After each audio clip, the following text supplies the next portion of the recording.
آج کی اس ولاگ میں ہم سہیل وائچ نے جو کالم لکھا ہے آرمی چیف سے ملاقات کے بعد، اور اس میں جو بنیادی بات ہے وہ یہ ہے کہ عمران خان کو سچی دل سے معافی مانگنی چاہیے۔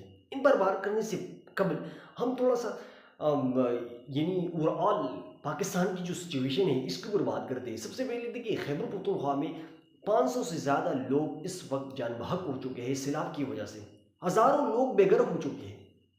اسی طرح بلوچستان میں امن و امان کی صورتحال بالکل بدتر ہے، رات کے وقت وہاں پر لوگ سفر نہیں کر سکتے، لیکن ان لوگوں کی جو ڈیمانڈ ہے وہ کیا ہے؟ معافی مانگنی چاہیے، معافی مانگنی چاہیے، سچی دل سے معافی مانگنی چاہیے۔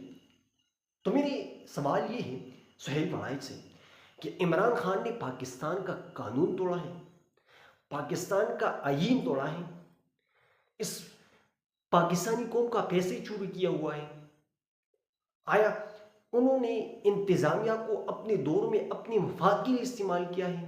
تو ان تمام چیزوں کا جواب نبی میں ملے گا کہ بالکل عمران خان نے یہ نہیں کیا ہے۔ تو پھر کس بات کا معافی؟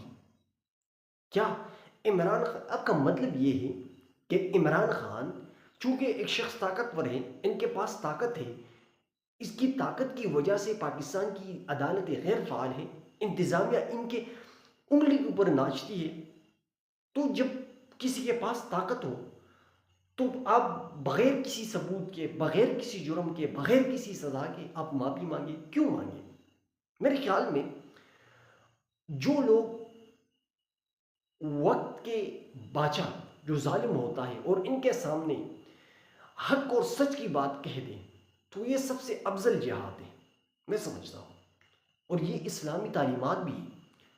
لیکن یہاں پر سہیل وڑائچ صاحب کی عمر کو دیکھتے ہوئے، ان کی صحافت کی کریئر کو دیکھتے ہوئے مجھے تھوڑا سا شرم محسوس ہوتا ہے کہ سہیل وڑائچ جیسے انسان، ان کو تو آرمی چیف سے مل کر ان کو یہ بتانا چاہیے تھا کہ آرمی چیف صاحب اس وقت پاکستان میں جمہوریت کا گلا گھونٹا گیا ہے، اس سے مزید مسائل بڑھیں گے۔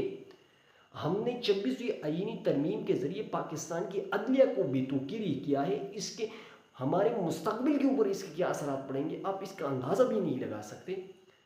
اس وجہ سے ہم نے اپنے ملک کے اندر انویسٹمنٹ جو لے کے آنا تھا اب اس وجہ سے رک گیا ہے، لوگ یہاں پر آنے کے لیے تیار نہیں ہے۔ اس طرح باتیں کرنا چاہیے تھی، لیکن سہیل وڑائچ صاحب نے میرے خیال میں آرمی چیف کے ساتھ مل کر وہ خود بھی کچھ ایسا محسوس کرتے ہیں کہ میں دوسرا وزیر اعظم کے ہم پلہ بن گیا ہوں۔ تو میرے خیال میں اس طرح کی اقدامات سے اس ملک کی تو نہ کوئی خیرخواہی ہے اور نہ اس سے ملک ان مسائل سے نکل سکتا ہے، بلکہ اور مزید جو ہے یعنی مسائل کے دلدل میں یہ مزید چلا جائے گا۔ پاکستان کی عدلیہ کو اس بات کے اوپر نوٹس لینا چاہیے کہ آیا پاکستان کے جو آئینی یعنی پاکستان کی انصاف کا نظام کا ادارہ موجود ہوتے ہوئے لوگ اس طرح کی باتیں کر سکتے ہیں؟ آیا پاکستان کی عدالتیں غیر فعال ہو چکی ہیں؟ آیا پاکستان میں کوئی قانون اور آئین نام کی کوئی چیز ہے بھی یا نہیں بھی؟ لیکن یہ تمام باتیں کہتے ہوئے اس کے اوپر عمل کون کرے گا؟ کچھ بھی نہیں کر سکتا اور نہ کوئی کرنے کو تیار ہے، تو پاکستان کے مسائل مزید دن بدن بڑھتے چلے جائیں گے۔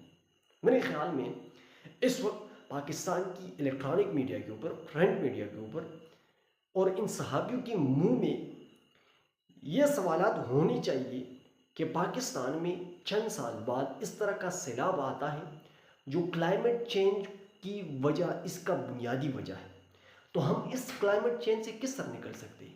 ہمیں ان چیزوں پر بات کرنی چاہیے، لیکن بدقسمتی سے ہم نہیں کر پا رہے۔ آج کے لیے اتنی کافی، والسلام۔